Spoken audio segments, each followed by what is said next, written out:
Delimitation of seats in parliament और women's reservation bill का असली सच क्या है, ये जानने का अब समय आ गया है। जय हिंद दर्शकों, मेरा नाम है ध्रुव संवादी और आज हम शुरू कर रहे हैं पहला एपिसोड अपनी सीरीज वाइटल संवाद का। यहाँ पे हम उन चीज़ों के बारे में चर्चा करेंगे जो आज की डेट में ऐसे हॉट टॉपिक्स हैं जिनके बारे में आपको सिर्फ ऊपरी ज्ञान मिलता है, पर डिटेल में जाके उनको स्टडी करके देखिए कितने सारे कागजात हम लेकर आए हैं जिसको हमने डिटेल में स्टडी करा है और पूरा करेक्ट फैक्ट्स के साथ विदाउट एनी ऊपरी मसाला हम आपके सामने प्रेजेंट करते हैं और शुरू करते हैं आज का ये डिस्कशन, जिसमें हम डीलिमिटेशन और विमेन रिजर्वेशन बिल का ये जो 2-3 दिन में पार्लियामेंट में जितना भी तमाशा हुआ है उसकी असली सच्चाई है क्या।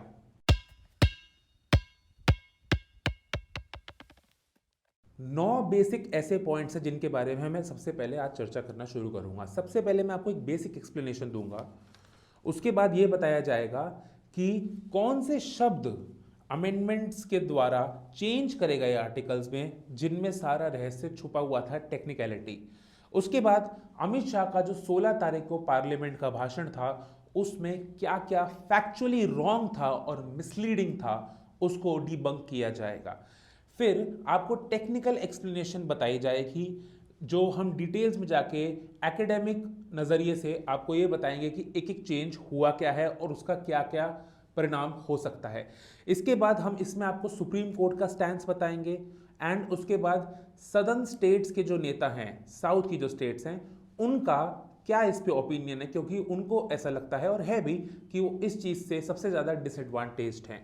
और फिर लास्ट के 2 पॉइंट्स में हम आपको बताएंगे कि सबसे पहले जो पार्लियामेंट में हुआ, वोट आउट हो गया, वो उसका रिजल्ट क्या आएगा।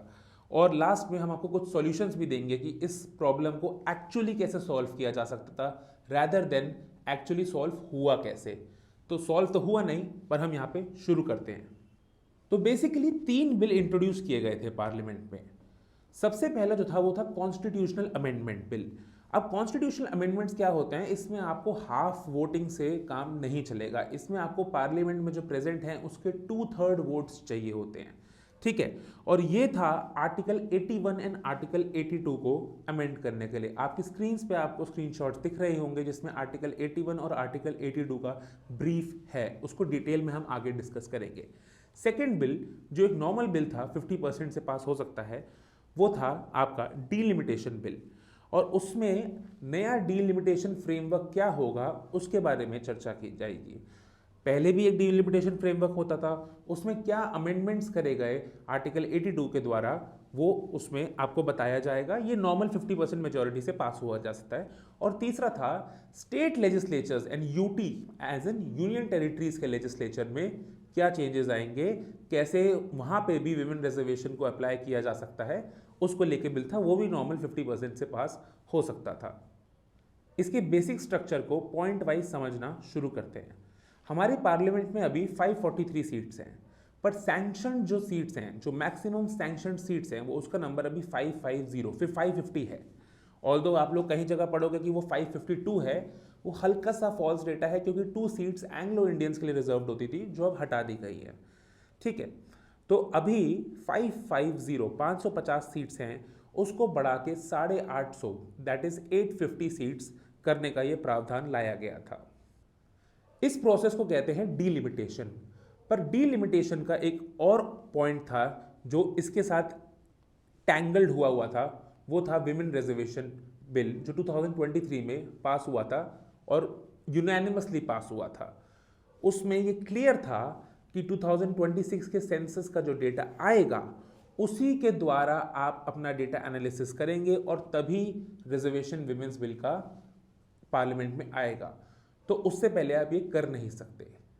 जो सरकार है वो विपक्ष पे ये आरोप लगाती है कि 50 साल से आपने डीलिमिटेशन को फ्रीज करा हुआ था, जो कॉन्स्टिट्यूशन में लिखा हुआ है कि एवरी 10 ईयर्स, हर 10 साल में जो जनगणना यानी सेंसस होगा उसके बेसिस पे कंपल्सरीली होना ही होना है। पर वो ये बात भूल रहे हैं कि इसमें पक्ष और विपक्ष दोनों का दोष है, और दोष भी नहीं कहेंगे, उसके पीछे एक सोची समझी जरूरी वजह थी। 1976 में इंदिरा गांधी ने क्या किया, क्योंकि हमारी पॉपुलेशन बहुत ज़्यादा एक्सपैंड हो रही थी, बर्थ रेट बहुत ज़्यादा था, उसको TFR कहते हैं, टोटल फर्टिलिटी रेट। तो हमारे रिसोर्सेज तो लिमिटेड थे, आज भी लिमिटेड हैं, तो लोगों को बहुत दिक्कतें हो रही थी हायर पॉपुलेशन से। तो उन्होंने, सरकार ने क्या किया कि फर्टिलिटी रेट्स रिड्यूस करने के लिए, जिससे पॉपुलेशन बूम ना हो, स्टेट्स को एडवाइजरी जारी करी कि आप एजुकेशन और हेल्थ केयर पे खर्चा करें और डेवलपमेंटल कार्यों पे खर्चा करें। इस वजह से नेट TFR कम होगा। जब विमेन में लिटरेसी बढ़ेगी और फैमिली प्लानिंग की समझ लोगों के अंदर डाली जाएगी तो ऑटोमेटिकली TFR कम होगा। और उसकी वजह ये थी कि हमारे रिसोर्सेज लिमिटेड हैं, तो उतने ही रिसोर्सेज में फिर लोगों का काम चल पाएगा। तो ये 1976 में हुआ था और 25 ईयर्स के लिए डीलिमिटेशन पे फ्रीज कर दिया गया था, फ्रीज लगा दिया गया था। अब इसके बाद बारी कब आती है? 2001 में इंदिरा गांधी की जो वो था अमेंडमेंट, उसके हिसाब से ये था कि जो भी सरकार 2001 में होगी वो तय करेगी कि 25 साल का और इस पर फ्रीज एक्सटेंड करना चाहिए या उस टाइम डिलिमिटेशन कर लेना चाहिए था। 2001 में बीजेपी की सरकार थी, अटल बिहारी वाजपेयी, उनको भी यही लगा कि ये 25 साल और एक्सटेंड करना चाहिए। और उसके पीछे एक बहुत बहुत लॉजिकल रीज़न था कि सदर्न स्टेट्स जो हैं हमारी, केरला, तमिलनाडु, कर्नाटका और उस टाइम आंध्र प्रदेश ही थी, तेलंगाना नहीं थी, वो एक ही यूनिट था पूरा। तो उस टाइम जब इसके बारे में चर्चा हुई तो उनको ये दिख रहा था क्लियरली कि सदर्न स्टेट्स ने डेवलपमेंट काफ़ी ज़्यादा किया है और TFR मैसिवली रिड्यूस कर दिया है, where as northern states, UP, Bihar, इन जैसी स्टेट्स ने ऐसा नहीं किया है। तो इन स्टेट्स में, नॉर्दर्न स्टेट्स में, उत्तरी राज्यों में पॉपुलेशन बहुत ज़्यादा बूम कर रही थी, पर सदर्न स्टेट्स में TFR लो हो गया था।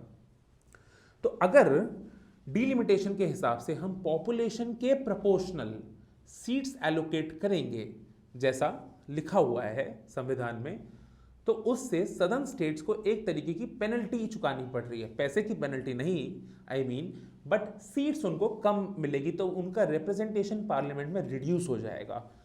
तो instead of penalising somebody who did good, what Atal Bihari Vajpayee government thought, rightly so, कि इसको 25 ईयर्स और एक्सटेंड कर देते हैं, जिससे नॉर्दर्न स्टेट्स भी अपना TFR नीचे ला पाएं और उसके बाद हम बैलेंस करके डिलिमिटेशन कर देंगे। तो यहाँ से सदर्न स्टेट्स का जो एक कंसर्न है ये उठ के आता है। अगला पॉइंट जो बहुत प्रॉब्लमैटिक है कि आर्टिकल 82 में ये क्लियरली मेंशन्ड है कि रीएडजस्टमेंट्स ऑफ सीट्स होंगी, readjustment of territorial constituencies after each census. उसको हटा के सरकार ने अमेंड करके अभी लाना जो चाह रही है वो लिखा हुआ है readjustments of territorial constituencies, that's it. After each census वाला पार्ट हटा दिया है because they don't want to link the delimitation process to the current census. So ये एक पॉइंट ऑफ कंटेंशन है जो ऑपोजिशन बार बार उठा रही है। इस पॉइंट ऑफ कंटेंशन ये है कि डीलिमिटेशन को डिफर करने के लिए, डिफरल के लिए उसके 2/3 मेजॉरिटी पार्लियामेंट में आपको मिलनी पड़ेगी वोटिंग। इसका ये मतलब नहीं कि आपकी सरकार जो हो वो 2/3 सीटें लाए। इसका मतलब ये भी है कि अगर आप 50% सीटों में भी सरकार बनाते हैं तो कुछ political parties from the opposition आपको सपोर्ट करें इस आर्ग्यूमेंट में, तो आप डीलिमिटेशन का डेफरल कर सकते हैं। पर अभी नए अमेंडमेंट के हिसाब से उनका जो करंट प्रपोजल है वो बताता है कि सिंपल पार्लियामेंट्री मेजॉरिटी के साथ भी इसको पास किया जा सकता है, which reduces to an extreme sense the power the opposition in our country still holds. So ये एक पॉइंट ऑफ कंटेंशन था। नेक्स्ट पॉइंट पे आते हैं। नेक्स्ट पॉइंट ये है कि आपको न्यूज़ में बार बार ये सुनने को मिल रहा होगा कि ये सब प्रोपागेंडा है, क्योंकि होम मिनिस्टर ने पार्लियामेंट में उठ के बोल दिया कि 50% हम सबकी सीट्स बढ़ा रहे हैं, तो जिसका जैसा सीट है उसी के प्रोपोर्शनल राइज होगा। किसी की अगर 40 सीट है तो 50% इंक्रीज मतलब 60 सीट्स, तो और किसी की 10 सीट है तो 50% इंक्रीज मतलब नेक्स्ट 15 सीट्स, 15 सीट्स, ठीक है। तो उसके प्रोपोर्शनली हम बढ़ा रहे हैं पॉपुलेशन से। इसका मतलब आपको क्या लग रहा है कि लिंक तो है नहीं, सदर्न स्टेट्स को प्रॉब्लम नहीं होनी चाहिए। ऑल तो मैं आगे जाके इस स्टेटमेंट का फैक्ट चेक करूंगा, पर मैं आपको क्लियरली बता देता हूं कि ये सिर्फ उठ के होम मिनिस्टर अमित शाह ने पार्लियामेंट में बोला था। इसके अलावा ऑफिशियल रिकॉर्ड्स इतने सारे, जो मैंने ये रिकॉर्ड्स आपके सामने ला रहा हूं, जिसमें मैं ये सब इसका ये जो ऑफिशियल डॉक्यूमेंटेशन जो एमपीज को डिस्ट्रीब्यूट की जाती है बिल की, वो उसमें है ये, उसमें कहीं ये 50% मेंशन नहीं किया हुआ। So this is just a vague statement, nothing else. Basic explanation में ही आपको ये समझाऊंगा कि इसके 3 सबसे बड़े चैलेंजेस क्या हैं। पहला कि आप 2/3 से लेकर मेजॉरिटी 50% पे लाना चाहते हैं डिफरल ऑफ डिलिमिटेशन के लिए। उसमें क्या होगा कि ऑपोजिशन की पावर ड्रास्टिकली रिड्यूस हो जाएगी, and in a good democracy the powers of the opposition is also very important. Just like the power of sarkar, the power of opposition and their opinion and their vote is also very important. The second point is कि आप 2011 के census पे delimitation करना चाहते हैं, all दो documentation में हर जगह लिखा है प्रीवियसली कि 2026 पे ही होना चाहिए, उस पॉइंट पे हम आएंगे आगे, पर आप 2011 पे कर रहे हो। माय पॉइंट इज कि अगर आपको करना ही है, आपको डिलिमिटेशन करना ही है, आपने मन बना लिया, तो 2011 पे ना करके 26 का वेट करें, जस्ट लाइक ऑफिशियल रिकॉर्ड्स में जिस तरह मेंशन्ड है। और थर्ड है जो सबसे ज्यादा बड़ा चैलेंज है कि आपने जो बिल पेश किया, 3 बिल थे बताया था, उसमें विमेन रिजर्वेशन का जो बिल था वो ऑलरेडी 2026 के डिलिमिटेशन के साथ इंटरट्वाइंड है। तो अगर 2026 का डिलिमिटेशन नहीं होता है तो विमेन का जो रिप्रेजेंटेशन के लिए जो बिल था वो भी पास नहीं होगा। तो ये 3 चैलेंजेस थे। नेक्स्ट टॉपिक पे पढ़ेंगे जिसमें मैं आपको बताऊंगा एग्जैक्टली कौन से वर्ड्स छुपा छुपा के डाले गए थे, जिसको हम इतने सारे ये एमपीज के डॉक्यूमेंट्स हम लेकर आए हैं, जिसमें उसको डिटेल में हमने देखा, एक एक शब्द पढ़ा और पता लगाया कि एग्जैक्टली छोटे छोटे शब्द चेंज करके डॉक्यूमेंट का आर्टिकल 81, 82 का पूरा मतलब बदलने की कोशिश कैसे करी गई। आपकी स्क्रीन पे अभी 2 आर्टिकल्स आ रहे हैं, जैसे आर्टिकल 81 के बारे में हम जो पहले चर्चा कर रहे हैं उसका ओल्ड वर्जन, और जो न्यू सजेस्टेड प्रपोज्ड वर्जन है उसमें क्या चेंजेस करे गए हैं हम डिटेल में पढ़ेंगे। आप भी प्लीज स्क्रीन पे ध्यान देके पढ़िएगा। आर्टिकल 81 में लिखा है, subject to the provisions of article 331 the house of people shall consist of not more than 530 members chosen by direct election for territorial constituencies in the states, मतलब 530 मेंबर स्टेट्स के लिए, and not more than 20 members for union territories। तो 530 और 20 कितना हो गया total मिलके, 550 हो गया। यही बात हमने करी थी। और इसी के, ये क्लॉज 1 था, और इसी के क्लॉज 3 में लिखा हुआ है कि in this article the expression population means the population of the ascertained at the last preceding census of which relevant figures have been published। अब खूबसूरती से, बहुत ही कलाकारी से इसको चेंज किया गया है। आप ध्यान से देखिएगा, प्रपोज्ड अमेंडमेंट जो है, house of people shall consist तो सेम है, बट उसमें लिखा है कि not more then 815 members chosen from direct election of territorial constituencies in the states. तो 530 का क्या कर दिया, 815। और जो 20 मेंबर, सेकेंड पॉइंट देखेंगे आप आर्टिकल 81 का क्लॉज 1 पॉइंट बी, ठीक है, उसमें लिखा है not more than 35 members to be represented by union territories. अब ऑफ कोर्स वो मेंबर्स बढ़ाने एक दूसरे सेंस में जरूरी थे, क्योंकि अब हमने जम्मू कश्मीर को भी स्टेट से यूनियन टेरिटरी बना दिया है, उसकी ऑटोनॉमी भी हमने अब छीन ली है, तो उस वजह से ये यूटीज का बढ़ाना जेन्युइन था। पर भाषा का बदलाव देखें तो इसी के अगर क्लॉज 3 को हम देख रहे हैं तो उसके अकॉर्डिंगली 2026 के सेंसस की कंडीशन अभी भी है, ठीक है, पर उसको चेंज करने के लिए ये आर्टिकल 82 में अमेंडमेंट्स करेंगे। पर इससे ये भी समझ आ जाता है कि जब लिखा हुआ है डिटरमाइन एज पब्लिश्ड, पार्लियामेंट में बाय लॉ डिटरमाइन लिखा हुआ है, आपको क्लियरली दिख रहा है, पार्लियामेंट में बाय लॉ डिटरमाइन, इसका मतलब 50% वोट से भी ओके हो जाएगा मामला। पहले 2/3 था, अब 50% से भी वो ओके हो जाएगा। अब हम आर्टिकल 82 की तरफ पढ़ते हैं, उसमें क्या प्रॉब्लम्स है, उसमें क्या अमेंडमेंट्स किए गए हैं शब्द बाय शब्द। आपकी स्क्रीन पे इस टाइम दोनों स्क्रीनशॉट्स आ रहे होंगे, आर्टिकल 82 का ओरिजिनल वर्जन भी आ रहा होगा और आर्टिकल 82 में जो अमेंडमेंट्स हुए हैं उसका वर्जन भी आ रहा होगा। आप पढ़ेंगे और उसको डिटेल में समझने की कोशिश करते हैं। सबसे पहली चीज, इन्होंने आर्टिकल 82 की हेडिंग ही चेंज कर दी है। स्लाइड चेंज है पर उसका मायना पूरा बदल दिया है। आर्टिकल 82 की ऑलरेडी जो हेडिंग थी ओरिजिनली वो था readjustment after each census. Now article 82 deals with delimitation, okay, the formation of the delimitation commission and such, ठीक है। सो रीएडजस्टमेंट आफ्टर ईच सेंसस लिखा हुआ है, पर मार्जिनल हेडिंग नए वाले में चेंज करके लिख दी गई है। जो वर्ड था आफ्टर ईच सेंसस उसको चेंज करके लिख दिया गया है ऑफ कॉन्स्टिट्यूएंसीज। इसका मतलब नया हेडिंग क्या होगा, रीएडजस्टमेंट ऑफ कॉन्स्टिट्यूएंसीज। तो जो क्लॉज था readjustment after each census, clause क्या हेडिंग ही थी अपने आप में, उसको चेंज करके रीएडजस्टमेंट ऑफ कॉन्स्टिट्यूएंसीज कर दिया है, जिससे आपने सेंसस का पूरा रोल ही इसमें से हटा दिया है। जो मैं आपको बता रहा था कि 81 में कुछ चीजें रह गई थी, इसलिए 82 में ये चेंज किया गया है। सेकंड चेंज के बारे में अब हम पढ़ते हैं। वही चीज इन्होंने नीचे पैराग्राफ में भी चेंज कर दिया। आप अपनी स्क्रीन के ओल्ड वर्जन में देख पा रहे होंगे कि लिखा है upon completion of each census the allocation of seats in the house of people. House of people मतलब लोकसभा। तो upon completion of each census the allocation of seats लिखा हुआ है, पर नए वाले में आप क्लियरली देख सकते हैं कि सिर्फ लिखा हुआ है द एलोकेशन ऑफ सीट्स। उसमें इन्होंने upon completion of each census को इरेडिकेट कर दिया बिकॉज इनको सेंसस से इशू आ रहा था। थर्ड पॉइंट पे हम आएंगे विच इज आर्टिकल 82 सबसेक्शन सी। इसके क्लॉज सी में लिखा हुआ है, नीचे आकर हल्का सा नीचे पढ़ेंगे आपको दिख जाएगा, by such authority and in such manner as parliament may by law determine. But नए वाले में जो चेंज हुआ है वो ये लिखा है कि in such manner and on such basis of such census. इसका मतलब जिस सेंसस को सरकार चाहेगी उस सेंसस को वो यूज कर सकती है। 2026 के सेंसस की बेसिस पे डिलिमिटेशन हो ये कंपलसरी नहीं है, ठीक है। इससे क्या होगा, अब आप अपनी मर्जी का ईयर चूज कर सकते हैं। तो ये थी जो हिडन टेक्निकल डिटेल्स थी दोनों के बीच में। डिफरेंसेस क्या थे कि छोटे छोटे छोटे चेंजेस करके ये हमें पता भी नहीं चलते, ये पूरी तरीके से प्रोसेस ही चेंज हो जाता। इसी प्रोसेस में एक चीज समझने वाली और है कि डिलिमिटेशन से ऑपोजिशन को एक और मेजर दिक्कत क्या है।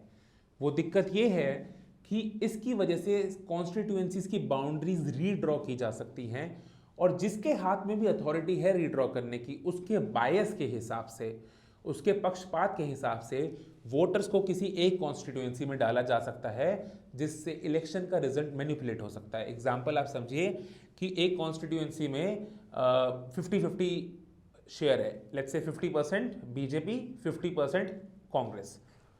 तो उस कॉन्स्टिट्यूएंसी को इस तरीके से, और उसमें इस तरीके से लोकेशन वाइज आप अपने आसपास देखते होंगे कि कुछ लोकेशन में कुछ प्रकार के, कुछ समुदाय के, कुछ जाति के लोग रहते हैं, कुछ लोग दूसरे लोकेशन में दूसरे समुदाय या जाति के लोग रहते हैं। ऐसा आप आजकल क्या हमेशा से ही देख पाते होंगे अपने आसपास। With growing urbanisation of course this is reducing, but आज भी मोस्ट ऑफ द इंडिया में दिस इज द रियलिटी। तो अगर डिलिमिटेशन की बाउंड्रीज मैनिपुलेट की जाती हैं, तो सपोज करिए 50% बीजेपी लेफ्ट साइड में रहता है, 50% कांग्रेस राइट साइड में रहता है, तो अभी टक्कर का चलता है मुकाबला। अब अगर इसके 50% रहे इस कॉन्स्टिट्यूएंसीज में और इसके 30% रह गए, 20% हटा दिए गए, तो ओवरऑल किसको मिल जाएगा एडवांटेज? बीजेपी को। ये 20% हटा के किसी और कॉन्स्टिट्यूएंसी में डाल दिया जो ऑलरेडी कांग्रेस जीत रही थी, तो वहां पे एडिशनल वोट आने से कोई फर्क नहीं पड़ा। तो सोचिए अभी दो कॉन्स्टिट्यूएंसीज थी, फॉर एग्जांपल हाइपोथेटिकली जो हमने लिया, एक में कांग्रेस हमेशा जीत रही थी और एक में टक्कर थी, कभी बीजेपी कभी कांग्रेस। अब इस वाली में तो कांग्रेस हमेशा जीतती रहेगी, पर इस वाली में बीजेपी ने अपनी सीट फिक्स कर ली। इस तरीके से जिसके हाथ में भी ये प्रोसेस होगा वो बायस के थ्रू बाउंड्रीज रीड्रॉ कर सकता है। अभी आगे आने वाले वीडियो में आप, मतलब इसी में ही वीडियो में आगे पॉइंट में मैं आपको बताऊंगा कि किसके पास एक्चुअल पावर है बाउंड्रीज को रीड्रॉ करने की, तब आपकी आंखें और खुल जाएंगी। चलिए इसके बारे में बात कर ही लेते हैं। अब ये दूसरा बिल जो मैं आपको दिखाऊंगा ये है जो मैंने आपको दूसरा बिल बताया था, the delimitation bill 2026। Official MPs को जो कॉपी मिली थी ये वैसी कॉपी है, ठीक है। अब इसमें ये क्लियरली बताते हैं कि कौन डिटरमाइन करेगा बाउंड्रीज रीड्रॉ कैसे होती है। आपको पढ़ के बताता हूं। Of course president of India के द्वारा ये 3 लोग सैंक्शन किए जाएंगे, अपॉइंट किए जाएंगे, पर वो 3 कौन होंगे समझने की कोशिश करिए। आपकी स्क्रीन पे वैसे लिखा हुआ आ रहा होगा, 1 member who shall be appointed who is और हैज बीन द जज ऑफ सुप्रीम कोर्ट, मतलब करंट या फिर किसी प्रीवियस रिटायर्ड जज को जो सुप्रीम कोर्ट में अपनी जजशिप कर चुका है, उसको चेयरपर्सन बनाया जाएगा इस कमीशन का। अभी इसी में आपको आगे दिख रहा है to be appointed by the central government, to be appointed by the central government, मतलब जो भी पावर सेंटर में है वो डिसाइड करेगा कि चेयरपर्सन ऑफ दिस कमिटी कौन होगा? आज बीजेपी है, उनको ही मोस्टली बेनिफिट मिलेगा, कल कोई और भी हो सकती है. Right now we are questioning BJP, but we must also remember that if this is passed, future में जो भी सेंटर में आएगा, जब जब डिलिमिटेशन हो रहा होगा, उसको एक मैसिव एडवांटेज मिलता रहेगा. So it is important to question the BJP right now, but we must also not forget that this can be misused by any other party that comes into power in the future. Second point पर चर्चा करते हैं. जो दूसरा member होगा वो या तो चीफ इलेक्शन कमिश्नर खुद होगा, या फिर election commissioner, chief election commissioner के द्वारा नॉमिनेटेड कोई और इलेक्शन कमिश्नर होगा. नाउ आज की डेट में आप न्यूज़ अच्छे से देखते हैं, डिजिटल प्लेटफॉर्म्स पे जो न्यूज़ आती है उसको क्लियरली देखते हैं, और क्लियरली आज की डेट में बायस दिखता है. ऑल्दो लीगल एविडेंस नहीं है, आई डू अंडरस्टैंड, बट बायस आपको बहुत क्लियरली दिखता है कि जो आज की डेट में सेंट्रल इलेक्शन कमिश्नर है mister Gyanesh Kumar, he is not entirely unbiased. उनके में बायस है. I want to say something else also, but I also have to control my language, कि मैं अगर ज़्यादा बोलूँगा अनवेरीफाइड इंफॉर्मेशन तो गलत हो जाएगा. बट जो चीज़ मैं क्लियरली बोल सकता हूँ वो यही है कि पूरी तरीके से अनबायस्ड नहीं है, जो एक इलेक्शन कमिश्नर का काम होता है. जैसे हमारे 90s में एक इलेक्शन कमिश्नर रह चुके हैं, TN सेशन, जिनसे सारे पॉलिटिशियंस डरते थे. And that is the job of the election commissioner. चाहे सत्ता पक्ष हो या विपक्ष हो, दोनों उनसे पूरी तरह डरने चाहिए, क्योंकि वो ही सबको कंट्रोल में रखते हैं. अगर दूसरा मेंबर चीफ इलेक्शन कमिश्नर या उसका कोई नुमाइंदा हुआ तो ऑफ कोर्स आज की डेट में किसके हाथ में दूसरा मेंबर है? सेंट्रल गवर्नमेंट के इन्फ्लुएंस में. क्लियर? थर्ड पॉइंट पे आते हैं. थर्ड पॉइंट है उस रिस्पेक्टिव स्टेट, हर स्टेट का अलग अलग 3% कमीशन बनेगा, तो उस रिस्पेक्टिव स्टेट का स्टेट इलेक्शन कमिश्नर. आप इसमें 4-5 लाइन नीचे जाओ के देखोगे तो आपको दिख जाएगा स्क्रीनशॉट में कि स्टेट इलेक्शन कमिश्नर कौन है? Appointed by the governor of the state. Appointed by the governor of the state. जिनको पता है अच्छी बात है, जिनको नहीं पता मैं बता दूं, governor of the state indirectly centre ही अपॉइंट करती है. इनडायरेक्टली क्यों बोला? सेंटर अपनी रिकमेंडेशंस प्रेसिडेंट को भेजती है और प्रेसिडेंट को उन्हीं पे साइन करके भेजना होता है. तो ऑल्दो लीगली द गवर्नर, ही और she is appointed by the president of India, but उसकी रिकमेंडेशंस सेंटर के थ्रू ही जा सकती हैं. ऑपोजिशन नहीं भेज सकता, या मैं और आप नहीं भेज सकते. ठीक है? तो ऑफकोर्स तीनों मेंबर्स सेंटर के पक्ष में हो सकते हैं. तो अगर आप मेरी बात पर भरोसा नहीं कर सकते, कोई दिक्कत नहीं है कि चीफ इलेक्शन कमिश्नर को मैं कह रहा हूं कि उनमें एक बायस है, कोई बात नहीं. उसके अलावा भी 3 लोगों की ये कमेटी में 2 लोग तो परफेक्टली सेंट्रल गवर्नमेंट के ही रिप्रेजेंटेटिव हैं. क्लियर? तो ये तो बहुत इजीली डिलिमिटेशन कमेटी के ऊपर सेंट्रल गवर्नमेंट का एक हाथ रहेगा, एक कंट्रोल रहेगा. तो जो भी सेंटर में होगा वो बाउंड्रीज अपने हिसाब से रीड्रॉ कर सकता है, और ना ही सिर्फ लोकसभा सीट्स की, आगे आने वाली असेंबली सीट्स की भी कॉन्स्टिट्यूएंसीज वो अपने हिसाब से रीडिफाइन कर सकता है, जिससे उसकी पार्टी को मैसिव एडवांटेज मिल सकता है. नेक्स्ट टॉपिक जो हम टच करने वाले हैं वो है अमित शाह की 16 अप्रैल की स्पीच लोकसभा में. नाउ द थिंग इज कि अमित शाह क्लियरली स्टेटेड कि हम 50% सबका बढ़ाएंगे, पर ऐसा है तो नहीं. कहीं भी ऑफिशियल आपको मेमो में मैंने नहीं दिखाया, ये बताया है आपको क्लियरली कि कहीं नहीं लिखा 50% सबका बढ़ेगा. तो द वायर करके न्यूज़ ऑर्गेनाइजेशन है, वेरी रिलायबल पीपल, उन लोगों ने इसके ऊपर क्लियरली फैक्ट चेक कराया. उसके 3 मेजर क्लेम्स जो थे उनका काउंटर दिया है और बताया है कि how clearly the home minister is standing up in the parliament and lying in your face. पढ़ के बताता हूं. क्लेम नंबर 1, उन्होंने बोला है there will be an approximately 50% increase in all the seats. बात पे गौर दीजिएगा, 50 अप्रोक्सीमेटली बोला है, कोई नहीं, किसी का 48, किसी का 52, इतना समझ आता है. काउंटर क्या है? Spoken words only.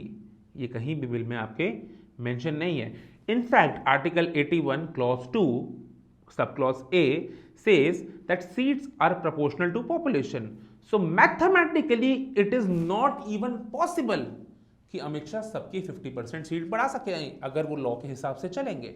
If something is not mathematically possible, how can you suggest something like that? And how can you, being the home minister of such a huge country, standing in the parliament, make such a wrong and misleading statement? दूसरा claim थोड़ा technical है, इसमें maths आएगी, ध्यान से सुनिएगा। उन्होंने बोला, आप बहुत फेमस हो गई है रील, ध्यान से सुनिएगा, कि तमिलनाडु का पहले रिप्रेजेंटेशन जो था वो 7.18% था, 7.18%, और डीलिमिटेशन के बाद वो हो जाएगा 7.23%, 7.23%। टोटल साउथ की सीट्स का पहले जो रिप्रेजेंटेशन था वो था 23.97%, और डीलिमिटेशन के बाद हो जाएगा 24 नाउ द थिंग इज कि ये जो डेटा उन्होंने बोला है ये सच भी है और झूठ भी। बहुत प्यार से ये मजा ले गए आपका। 2011 का आप सेंसस माइंड में रखेंगे अगर कोई भी ये बात बोलेगा। क्यों? क्योंकि 2011 में लास्ट सेंसस हुआ था। बट जो इन्होंने बात बोली है ये सिर्फ तभी ट्रू होगी जब आप 1971 सेंसस के डेटा को आज के डेटा से कंपेयर करोगे, जो 2026 में डिलिमिटेशन ये लाना चाहते थे। इतने टाइम में तो सीट्स बढ़ेंगी ना भैया, वो अलग चीज है आपकी, आप उससे कंपेयर कर रहे हो। बट आपने प्रेजेंट अपनी बात इस तरह करी कि आप रीसेंट डेटा से कंपेयर कर रहे हो, तो that claim was factually completely wrong. Just he made it sound in a way कि ये सच था, बट ये नहीं है। ठीक है। Third claim what he made कि ये सब इसलिए किया जा रहा है कि हमें expanding the house of people which is expanding Lok Sabha करना है टू 850 सीट्स, सो दैट हम परफेक्टली 33% रिजर्वेशन टू विमेन दे पाए। नाउ ये क्लेम का एक बहुत इजी काउंटर है कि ये चीज तो आप 543 सीट्स के साथ भी कर सकते हो। करेंटली 543 स्ट्रेंथ है हमारी लोकसभा की, आप उसके साथ कर लीजिए। आपको अगर नहीं पता होगा तो मैं आपको ऑडियंस को बता दूं कि दो तरीके की रिजर्वेशन होती है, वर्टिकल रिजर्वेशन और हॉरिजॉन्टल रिजर्वेशन। ऑफ कोर्स अगर आपको वर्टिकल रिजर्वेशन लाना है तो 33% के लिए आपको एक्सपैंड करनी पड़ेगी, बट आप हॉरिजॉन्टल रिजर्वेशन भी ला सकते हो। हॉरिजॉन्टल रिजर्वेशन मतलब सपोज करिए कि एग्जांपल देता हूं, वर्टिकल रिजर्वेशन कहता है हाइपोथेटिकली स्पीकिंग, एग्जांपल ले रहे हैं कि 90 सीट्स हैं, 90 सीट्स। अब उसको 3 भाग में हम बांट देते हैं, 33%, 33%, 33%, लेट से तीनों का रिजर्वेशन है। 33% schedule caste, 33% schedule tribe, hypothetical numbers हैं ये, ठीक है, just to give you an example, और 33% जनरल। तीनों को बांट दिया गया है, इसको कहते हैं वर्टिकल रिजर्वेशन। अब अगर इसमें आप विमेन का 33% रिजर्वेशन लाना चाहते हैं तो इसका मतलब ये होगा, ये वर्टिकल तरीके से होगा कि 1/3 सीट्स विच इज 90 का 1/3, 30 सीट्स आपने सेपरेटली विमेन के लिए रिजर्व कर दिया, और बाकी बची 60 सीट्स में अब 33 मतलब 20 सीट SC ST और जनरल को मिलेगी। This is vertical reservation. But another work around is जिसमें विमेन एम्पावरमेंट भी हो जाएगा और करंट स्ट्रक्चर को प्रॉब्लम भी नहीं हो पाएगी। वो क्या होता? Horizontal reservation. Now the thing is with horizontal reservation is that कि एग्जिस्टिंग रिजर्वेशन में आप हॉरिजॉन्टल रिजर्वेशन को फिक्स कर सकते हैं, आपको अलग से कैटेगरी बनाने की उसमें जरूरत नहीं होती। इसी एग्जांपल में मैं मोर फोकस करूंगा कि जैसे 90 सीट्स बताई थी, 30 SC, 30 ST एंड 30 जनरल। अब इसका मतलब क्या होगा? अगर मैं हॉरिजॉन्टली 33% विमेन रिजर्वेशन देता हूं, 33% मतलब अप्रोक्सीमेटली 1/3, ठीक है, 1/3, तो 30 सीट्स SC के पास थी, उसमें से 10 सीट्स मतलब 33% विमेन SC के पास होंगी, तो टोटल सीट्स शेड्यूल्ड कास्ट के पास 30 रही, उसमें से 10 सीट शेड्यूल्ड कास्ट विमेन की हो गई। ऐसे ही 10 सीट शेड्यूल्ड ट्राइब विमेन की हो गई और total 30 seats scheduled tribe overall हो गई। ऐसे ही 30 सीट्स जनरल की बची, जिसमें से 10 सीट्स जनरल विमेन की फिक्स हो गई और बाकी 20 सीट्स मिला के 30 टोटल आपकी जनरल की सीट्स रही। तो हॉरिजॉन्टल आपकी जो रिजर्वेशन है उससे तो ये इजीली इंप्लीमेंट किया जा सकता है। आपको वर्टिकल रिजर्वेशन लाने की कंपल्शन तो नहीं है, अगर आपको लाना है ले आए, कोई दिक्कत नहीं है, बट उसके लिए फिर आप वेट करें 2026 सेंसस डेटा आने का, 2027 तक पब्लिश होगा वो डेटा, उसके बाद आप ले आए, कोई इशू नहीं है। पर अगर आपको अभी लाने की जल्दी है तो आप हॉरिजॉन्टल लेवल इंट्रोड्यूस कर दीजिए। This will prove to the public that you have the will to introduce more women to the parliament. But अगर आपका कोई हिडन ऑब्जेक्टिव है तो वो इससे पूरा नहीं होगा। हिडन ऑब्जेक्टिव क्या है वो मैं लास्ट में बताऊंगा वीडियो में। अब आते हैं इसके टेक्निकल डिटेल्ड एनालिसिस के ऊपर। 131 कॉन्स्टिट्यूशनल अमेंडमेंट बिल जो मैंने सबसे पहले आपको बताया, जिसके लिए 2/3 मेजोरिटी चाहिए होती है पार्लियामेंट में, उसमें 3 क्लॉज डाले गए हैं या 3 सब बिल्स बोल सकते हैं। बेसिकली 3 अलग अलग पॉइंट्स डाले गए हैं। इन तीनों को पास करोगे तभी कॉन्स्टिट्यूशनल बिल पास होगा। ठीक है, पहला आर्टिकल 81 को ऑल्टर करने वाला आपको बता दिया मैंने। ठीक है, दूसरा आर्टिकल 82 को जो ये आपका ऑल्टर कर रहा है। अब इससे आर्टिकल 82 से क्या हो जाएगा, पावर सेंसस के डेटा से हटके पार्लियामेंट के पास आ जाएगी। और वो किसके पास आ जाएगी, डिलिमिटेशन कमीशन के पास। एक्चुअली पार्लियामेंट के पास भी बोलना सही नहीं होगा, पार्लियामेंट में जो सरकार बैठी है उसके पास आ जाएगी, टू बी वेरी ट्रू। तो डिलिमिटेशन कमीशन जो मैंने आपको 4C क्लॉज बताया था आर्टिकल 82 का, उसके पास आ जाएगा, जो ऑफकोर्स सेंटर के द्वारा कंट्रोल्ड है। ठीक है, और थर्ड था, अब ये जरूरी आता है, यहां पे थोड़ा एंगल जरूरी हो जाता है, आर्टिकल 334A को अमेंड करना। आर्टिकल 334A जो था वो विमेन रिजर्वेशन देने की बात करता था, पर 2026 के सेंसस के बेसिस पे या उसके बाद जो सेंसस होगा उसको अमेंड करके ये चाहते थे कि हम ले आए 2011 के सेंसस पे लेकर। ठीक है, और इसकी जस्टिफिकेशन ये क्या दे रहे थे कि हमें फास्ट ट्रैक करना है, हमें जल्दी करना है विमेन रिजर्वेशन। अभी थोड़ी देर पहले ही मैंने आपको वीडियो में बताया कि अगर आपको जल्दी करना ही है तो उसके लिए आप हॉरिजॉन्टल रिजर्वेशन इंट्रोड्यूस कर सकते हैं। हमारे इसमें कॉन्स्टिट्यूशन में क्लियर प्रावधान है उसके लिए, कोई उसमें आपको टेक्निकली प्रॉब्लम आती ही नहीं। ठीक है, आपने ये तीनों चीजें एक साथ क्लब कर दी, आर्टिकल 81 अमेंडमेंट, आर्टिकल 82 अमेंडमेंट और 334A amendment. Now this is where they played a master stroke, क्योंकि 334A is also an emotional subject. You, I, all of us, we all want कि विमेन रिजर्वेशन होना चाहिए parliament में। और अगर हमारे कोई ऐसे मेंबर ऑफ पार्लियामेंट हैं जो इतने रूढ़िवादी हैं, इतनी पुरानी सोच के हैं, जो ऐसा नहीं चाहते हैं, वो भी चाहकर भी पब्लिक में ये बात नहीं बोल सकते। क्यों नहीं बोल सकते? क्योंकि उनको पता है कि बैकलैश आएगा, उनकी 50% वोटर्स विमेन है, तो वो चाहकर भी नहीं बोल सकते। और जो जेन्युइनली पढ़े लिखे तमीजदार लोग हैं वो तो चाहते हैं कि विमेन रिजर्वेशन आए, उनका रिप्रेजेंटेशन बढ़े। तो जैसे हमारी पॉलिसीज जो डिजाइन होंगी वो मोर जेंडर इक्वालिटी की तरफ टारगेटेड होंगी रैदर देन जस्ट एक मेल गेज की तरफ। ठीक है, तो आप ये ला सकते थे, पर आपने तीनों को क्लब क्यों किया, उसकी मैल इंटेंशन क्या थी वो भी आगे बताऊंगा मैं आपको। और जो आपका ये था पहला। दूसरा जो था वो था अमेंडमेंट जो थी स्टेट एंड यूनियन टेरिटरीज में विमेन का रिजर्वेशन इंट्रोड्यूस करना, which is a good thing, I agree.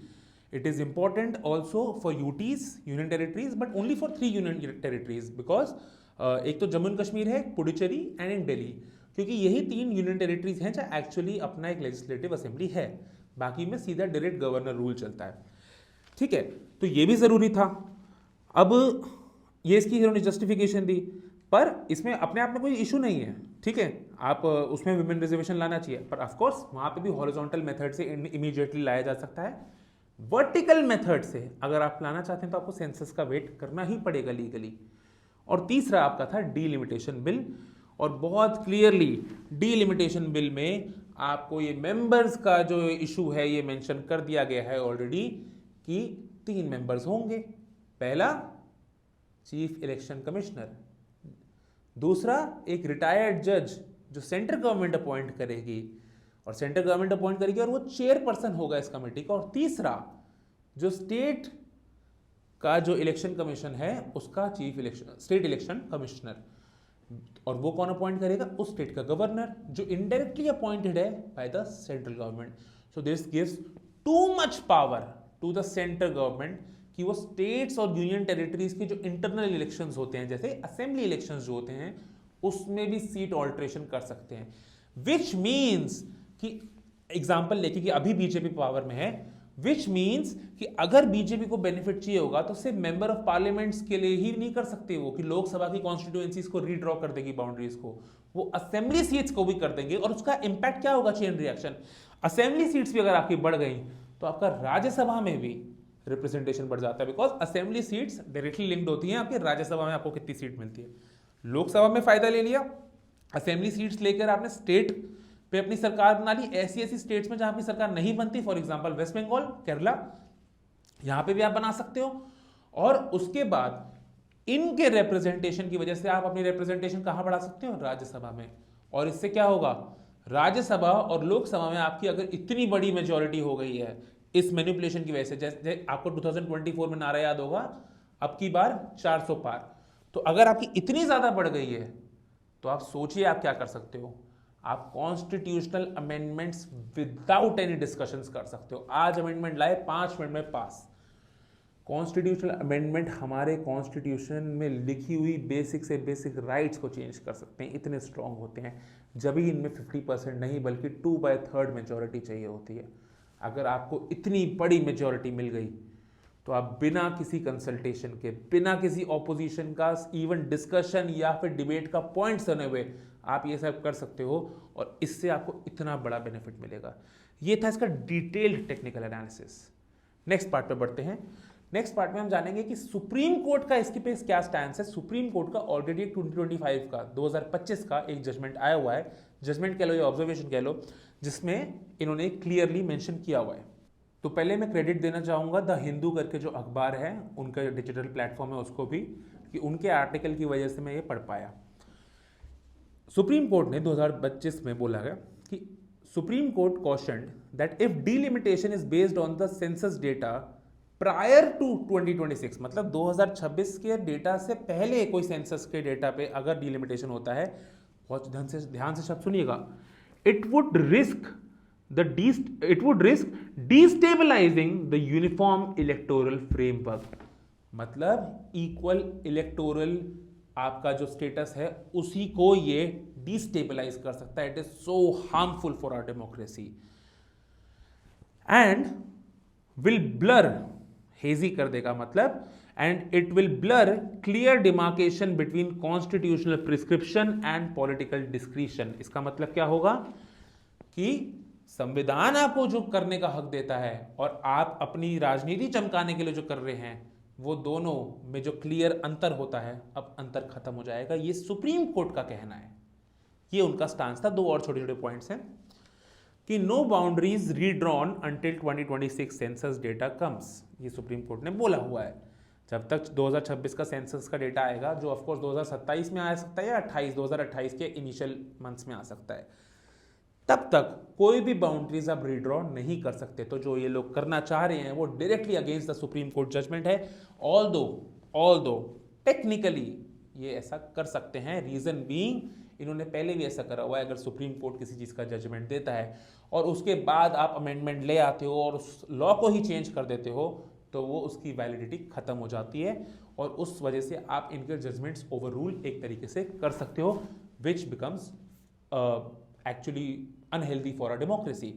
Third and last point, if done in the wrong manner, it can be subject to judicial review. ध्यान से सुनिएगा, supreme court का यह कहना है कि अगर ये गलत तरीके से किया गया डिलिमिटेशन तो उस पर जुडिशियल रिव्यू हो सकता है। जुडिशियल रिव्यू मतलब मेंबर ऑफ पार्लियामेंट जो होंगे ऑपोजिशन के, वो अपना जुडिशियल रिव्यू के लिए उसको सबमिट करें सुप्रीम कोर्ट को, उसको ढंग से पढ़ेगा, रिसर्च करेगा और अगर गलत तरीके से हुआ है तो उसको खारिज कर देगा।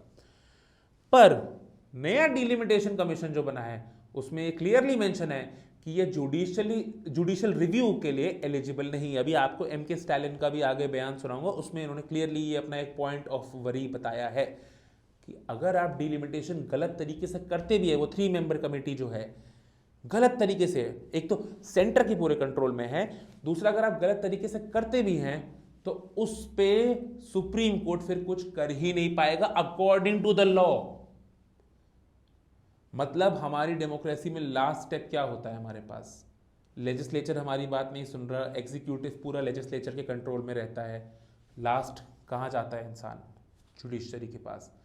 जुडिशरी से अथॉरिटी छीनी जा रही है कि वो इसका जुडिशियल रिव्यू कर सके डिलिमिटेशन बिल का। तो ये भी एक पॉइंट ऑफ वरी था जो 2025 के सुप्रीम कोर्ट में बोला गया है। नेक्स्ट हम आते हैं कि सदर्न स्टेट्स, साउथ की जो स्टेट्स हैं उनका ओपिनियन क्या है। मोर और लेस उनका ओपिनियन एक टाइम्स ऑफ इंडिया का आर्टिकल है, एमके स्टालिन के द्वारा लिखा गया। MK Stalin chief minister of Tamil Nadu हैं, current chief minister of Tamil Nadu from the party DMK, and that party is in the opposition India alliance in the parliament. उनके कुछ पॉइंट्स हैं, बहुत वैलिड पॉइंट्स हैं, समझिएगा। कुछ मैथमेटिकल पॉइंट्स भी आएंगे बीच में। Bills were circulated to MPs, member of parliaments, just 2 days before the session. ये बिल हमें इतनी रिसर्च करने के लिए 2 दिन लग गए हैं। 2 दिन से मैंने कुछ और काम नहीं किया है। मैं पूरे दिन बैठ के सिर्फ ये बिल्स पढ़ रहा हूँ, एक एक चीज़ अंडरलाइन कर रहा हूँ, एक एक चीज़ को समझने की कोशिश कर रहा हूँ, इंटरनेट का इतना सहारा ले रहा हूँ। 2 दिन तक मैंने कुछ नहीं किया है, तब जाके मैं एक intermediate knowledge of these bills ले पाया हूँ। आपको लगता है कि हमारे जो टॉप लीडर्स हैं, जिनके हाथ में ये बिल पास करने की पावर थी, क्या उनको भी सिर्फ 2 दिन दिए जाने चाहिए थे इन बिल्स को पढ़ने के लिए? एटलीस्ट 10 डेज 15 डेज प्रायर आप पहले ला सकते थे। ये बिल्स अमित शाह खुद तो ड्राफ्ट करते नहीं हैं, आईएएस अधिकारी होते हैं, आईएएस अधिकारियों के द्वारा ये सब ड्राफ्ट किया जाता है। तो ये ऐसा तो नहीं कि आज ड्राफ्ट हुआ और कल ही चला गया एमपीस को 2 दिन बाद सेशन बिठा दिया 16, 17, 18 अप्रैल। ऐसा तो नहीं हुआ, पहले ड्राफ्ट हो चुका होगा। आप अगर पहले ही एमपीस को भेज देते तो उसको स्टडी करते, इस पे आपको बेटर सजेशंस दे सकते थे। अगर आपकी इंटेंशन सही होती, अगर आपकी इंटेंशन सही होती तो वो आपको बेटर सजेशन देते और हम better implementation of these bills कर पाते। सेकंड पॉइंट है, और सेकंड पॉइंट थोड़ा मैथमेटिकल है, ध्यान से सुनिएगा। एम.के. स्टालिन ने टीएफआर डेटा की बात करी है। टीएफआर मैंने आपको थोड़ी देर पहले बताया है, टोटल फर्टिलिटी रेट। ठीक है, रिप्लेसमेंट रेट होता है कंट्री का, किसी भी कंट्री का टीएफआर रिप्लेसमेंट रेट होता है 2.1। इसका मतलब हर औरत के 2.1 बच्चे हो। ऑफ कोर्स 2 बच्चे या 3 बच्चे हो सकते हैं, 2.1 नहीं होंगे, पर इसका मतलब ये है कि अगर हर औरत की बात करें तो 2.1 का ये मतलब होगा कि अगर 10 औरतें हैं तो उनके 21 बच्चे हों, 20 की जगह, है ना। ऐसा क्यों? आपको लग रहा होगा 2 होना चाहिए, एक्चुअली 2 लोग हैं तो उनके 2 बच्चे होंगे तो सेम पॉपुलेशन रहेगी, रिप्लेसमेंट रेट कहते हैं। पर वो 0.1 का लेवरेज हम एक्स्ट्रा इसलिए लेते हैं क्योंकि बहुत बच्चों की आगे जाके लाइफ में डेथ हो जाती है, बहुत लोग शादी भी नहीं करते, ठीक है, तो बीमारियों की वजह से डेथ हो जाती है, एक्सीडेंट्स की वजह से डेथ हो जाती है, तो वो 0.1 का एक छोटा सा मार्जिन लेके चलते हैं, इसलिए 2.1 ग्लोबली एक रिप्लेसमेंट टीएफआर बोला जाता है। अब मैथमेटिकल डेटा सुनिएगा। 1971 में यूपी का टीएफआर था, 1971 में यूपी का टीएफआर था 6.1, मतलब एवरी वुमेन हैड 6.1 चिल्ड्रन।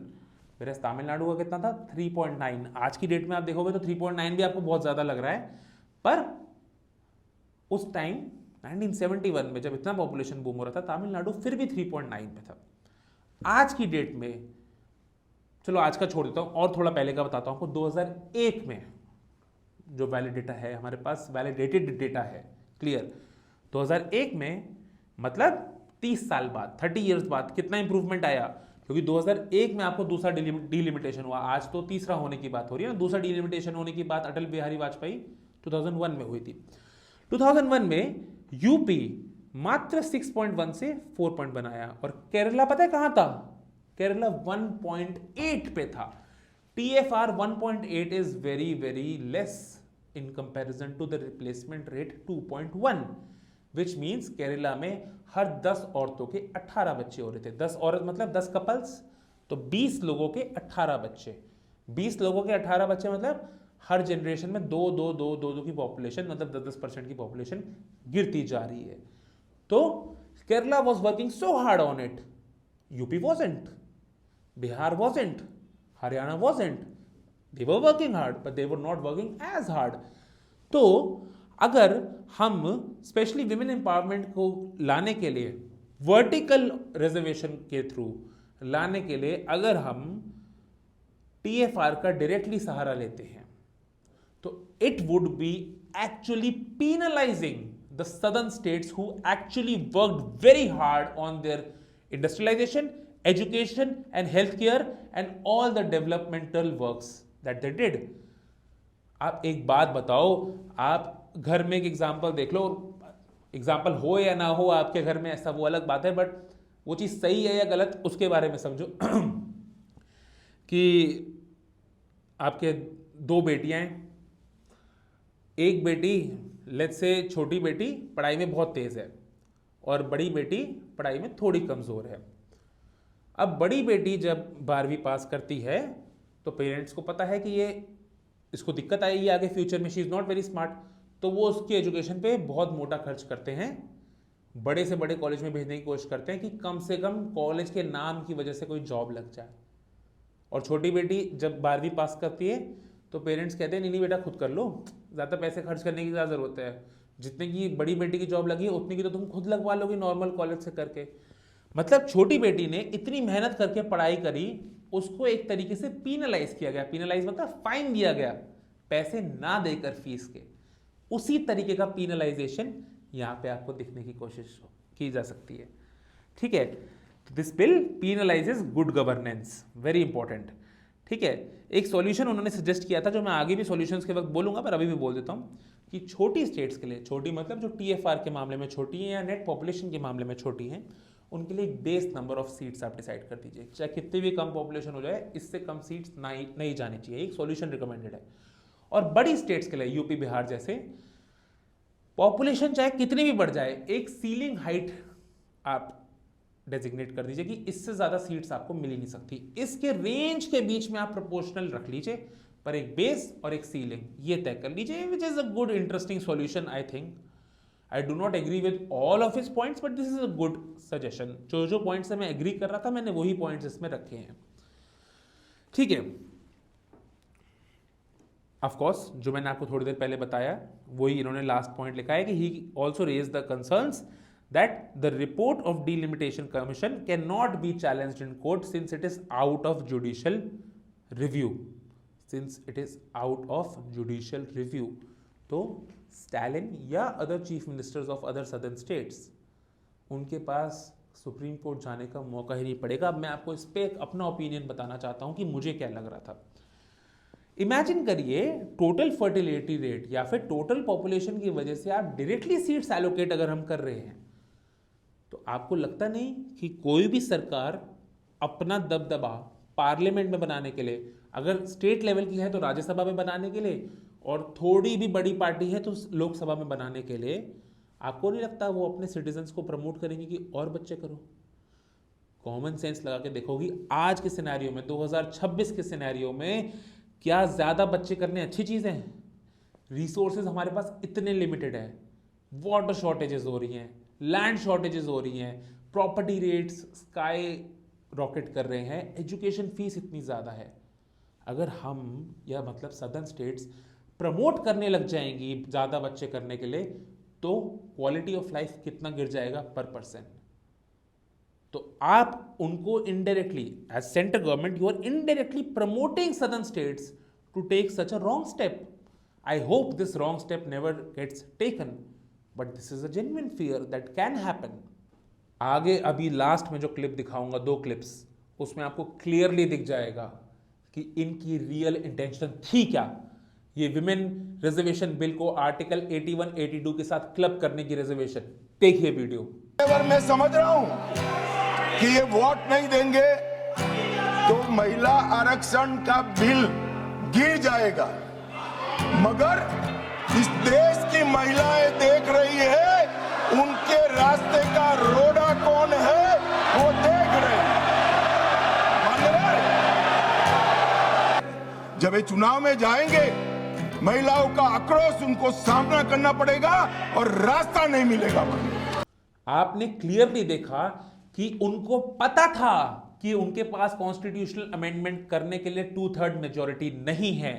कोई भी कोलिशन सरकार किसी भी कंट्रोवर्शियल टॉपिक पे कॉन्स्टिट्यूशनल अमेंडमेंट बिल लाती ही नहीं है, अनलेस वो बहुत ही ऐसा टॉपिक हो जिसके लिए सारी पार्टीज हाँ कर ही देंगी, वो लाती ही नहीं है। ये लाए इसलिए इनको पता था ये कैंसिल हुआ, और वही हुआ। आपकी स्क्रीन पे रिजल्ट दिख रहे हैं कि एक्चुअली पास नहीं हुआ, 2/3 मेजॉरिटी इनको नहीं मिली। ठीक है, आप अपने आप देख लीजिए स्क्रीन पे रिजल्ट्स। तो he knew this beforehand and he did this because electoral gain होगा। अभी आगे वाले आने इलेक्शंस में आप देखेंगे, अभी इलेक्शंस चल रहे हैं, जो कैंपेनिंग चल रही है, और उसके आगे भी throughout the year, next year you will see this. इस चीज का एग्जांपल उठा के BJP will always campaign that India alliance और any opposition party is against women empowerment. No, you clubbed this together in a malicious act, बहुत चपलता के साथ, बहुत ही कनिंग नेचर के साथ, जिससे इस कॉन्स्टिट्यूशनल अमेंडमेंट को पार्लियामेंट में ऑपोजिशन खारिज कर दे और आप उन पे एंटी विमेन होने का स्टैंस लगाओ। आप एंटी विमेन होने का स्टैंस उस दिन लगाना जिस दिन बृजभूषण को आप डिटेन कर लो या अरेस्ट कर लो या फिर जेल में डाल दो। 17 अप्रैल की शाम को 7-8 बजे ये वोटिंग हुई पार्लियामेंट में और इसके रिजल्ट्स आपको अपनी स्क्रीन पे दिख रहे हैं। 270 वोट्स फेवर में पड़े, 211 वोट्स पड़े आपके एंटी में और 489 टोटल वोट्स थे। थैंकफुली किसी ने पॉलिटिकल करेक्टनेस या फिर अपने फायदे के लिए एब्सटेन नहीं करा। अगर आप ध्यान देंगे तो 326 सीट्स होती हैं, 489 का 2/3, 326 वोट्स इनको चाहिए थे, इनको मिले 278। They lost by a huge margin, they knew they were going to lose and they deliberately combined it with Article 81, Article 82 amendment just to make a point that the opposition is against women. In reality, they are the ones against women. Everybody would happily pass women's reservation through 2011 census data, but you didn't propose that as a separate bill. Separate bill करते बहुत easily pass हो जाता, पर आपने नहीं करा। आपको याद होगा 2023 में जब विमेन रिजर्वेशन बिल आया था, यूनानिमसली पास हुआ था, तो आप कैसे एक्सपेक्ट कर सकते हैं कि ऑपोजिशन अभी मना कर देगी? करती ऑपोजिशन, पर आपने जानबूझ के 81-82 के साथ ला रहे हैं जिससे ये फेल हो जाए और आप ऑपोजिशन पे अपना नया प्रोपेगेंडा शुरू कर सके। This brings us to the last part of our video where we suggest solution क्या हो सकता था। मैंने आपको पूरी वीडियो डिटेल में सिखाई, टेक्निकल चीजें बताई, क्या प्रॉब्लम्स थी, क्या हिडन एजेंडास थे, क्या हिडन वर्ड्स थे, पूरा लेजिस्लेशन ढंग से बताया। अब बात करते हैं सॉल्यूशंस की। देखिए, मेरे पास 2 मेजर सॉल्यूशंस थे, ये मेरे पर्सनल ओपिनियन है, ठीक है, मैं गलत भी हो सकता हूँ। ऑफ कोर्स आप इसमें फ्लॉज निकाल के कमेंट में भी लिख सकते हैं। I am not a policy maker, this is just what I think can happen. 2 solutions. पहले सॉल्यूशन के अंदर 3 पॉइंट्स हैं, ठीक है। पहले सॉल्यूशन ये है कि delimitation should only be done if 2/3 of the parliament agrees on the 3-member committee. Delimitation commission जो होगा, जो बनाया जाएगा, वो कमीशन के मेंबर्स के द्वारा बनाई गई न्यू बाउंड्रीज पार्लियामेंट में प्रेजेंट होनी चाहिए और पार्लियामेंट में जो प्रेजेंट होंगी उसके बाद 2/3 ऑफ द पार्लियामेंट उसे पास करेगा, तभी वो पास होगा। अगर 2/3 पास हो गया मतलब मोर और लेस एवरीबडी और most of the people are agreeing with it, then fine, then you can go ahead with redrawing the boundaries, no problem with that. Second point, you should put these boundaries का redrawing under judicial review. The courts should have the final right, the final say, because कोई भी problem आती है court is there to solve that. और अगर आपको करना ही है तो please wait for the census data to come out, then do it, no problem. 2029 elections Lok Sabha में नहीं हो पाता तो 2030 से स्टेट असेंबलीज में हो जाएगा। What's the problem? 1 साल की बात है ना, सिर्फ आप 29 चाहते हो, हम कह रहे हैं कि 2030 से हो जाएगा, नो प्रॉब्लम। 2034 में जो इलेक्शंस होंगे लोकसभा में उसमें हो जाएगा। 2030 से स्टेट में और यूटीज में होना तो शुरू हो जाएगा। 1 साल की बात थी, पर आपका एजेंडा डिफरेंट था। और तीसरा लास्ट पॉइंट मैं आपको यही बोलूंगा जो MK स्टालिन ने बोला था, मैं उनके ही पॉइंट को रेप्लिकेट करूंगा कि एक बेस रेंज होनी चाहिए छोटे आपके स्टेट्स की, छोटा स्टेट मतलब छोटी पॉपुलेशन, और एक हायर सीलिंग रेंज होनी चाहिए बड़े स्टेट्स की या बड़ी पॉपुलेशन की। उसके बीच में आप प्रोपोर्शनैलिटी का गेम खेल लीजिए। प्रोपोर्शनैलिटी का गेम आप बीच में खेले, पर एंड पॉइंट्स फिक्स कर दीजिए कि इससे ऊपर नहीं जा सकते और इससे नीचे नहीं जा सकते। ये था पहला सॉल्यूशन। और मेरा पर्सनल दूसरा सॉल्यूशन ये है कि TFR नीचे आ रहा है, ये मेरे दूसरे सॉल्यूशन का पार्ट है। टोटली फर्टिलिटी रेट ऑलरेडी नीचे आ रहा है, नेशनल एवरेज हमारी 2.1-2.2 के आसपास ऑलरेडी पहुंच चुकी है, ठीक है।